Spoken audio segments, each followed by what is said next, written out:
Welcome to another video from the series First Steps on the RebelMouse CMS. In our last video, we introduced you to the entry editor and the main things that you can use with it. In this video, we'll talk about some other useful thing that you will need to use in order to give full potential to every post element. This additional tools can be found in the entry editor right rail. There's another set of tools and fields of the entry editor that we didn't cover previously, which you can see on the right side. This is called the right rail, and it provides multiple options for you to configure the post in different ways. So let's start reviewing the most important ones. SEO tab is used for improving a search engine visibility of your post. So, for instance, if we write in here the words cute dogs, you will see that it will show us how the different search terms are ranking. So, dogs is better than cute dogs by a great margin, and dog is better than dogs by more than double.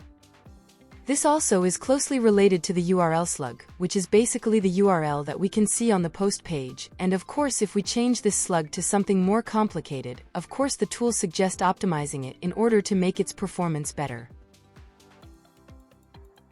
Another important tab in here is the Layouts tab. When we previewed the post, you can see that on a desktop device, the post looks a certain way, but if we go back to the entry editor and we change its layout to a static page layout, and we preview the post, it is displayed differently. That's because this layout is meant only for static pages. You can create multiple post layouts and assign different layouts to different posts, and by doing so, you can have a variety of different posts and each of them be rendered on a specific way. Now we will talk about the advanced settings. In here, there are additional properties of the post that you can customize. For instance, if you want to set the URL where this post is published, it's coming from, because let's say you took it from another website, here you can do that anchor. You can set an unpublishing date. Given a date, your post will be pulled from the site once that date arrives. You can even manually give the post a status, that being draft or published. Here we can see the post custom fields. You can give a value to every custom field that naturally is not available to a post, but was previously defined on the global configuration on the LND tool, maybe as feature, or as custom identification for a post. Whatever it is, custom fields will always be useful due to their flexibility. You can even assign badges to a post, but just as custom fields, they will be covered in depth on a future video.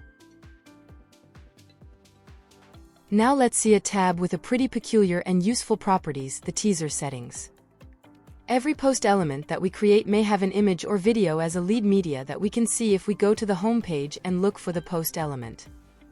Here we can see the picture of the dog that we currently have as lead media for that post and its headline. Now if we go back to the entry editor and here in teaser settings we select another image and write some other headline, and now of course we update the post, so the changes can be seen on the site.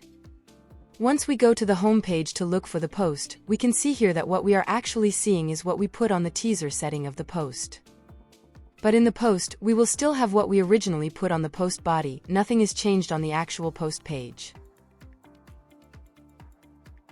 Now for last, one of the most important tabs on the entry editor right rail, the Channels tab. Here is where all the taxonomy terms are. You can see that we have two major parts, tags and sections. For the tags, you can see that we have a primary tag, followed by a list of tags. The difference between them is that a post may have multiple tags, but one of them you can make it, as the name says, primary, meaning that tag is the most important one, or the most distinctive one, the one that represents the post. The sections appear in this list, and we can assign the sections that we want to the post. They are displayed in this particular way, because they were previously defined. On the contrary, tags were created as we assigned them. We will discuss this behavior in a future video. For now, we can say that just as tags, you can select a section to be the primary section. This will be the main section of the post and the one that will be preferably displayed on the post page. Tags and sections are the two different taxonomy terms that we handle here in RebelMouse. We will talk about them in depth in the next video when we talk about sections dashboard. That's all you need to know about the entry editor's right rail for now. See you in the next video, and thanks for watching.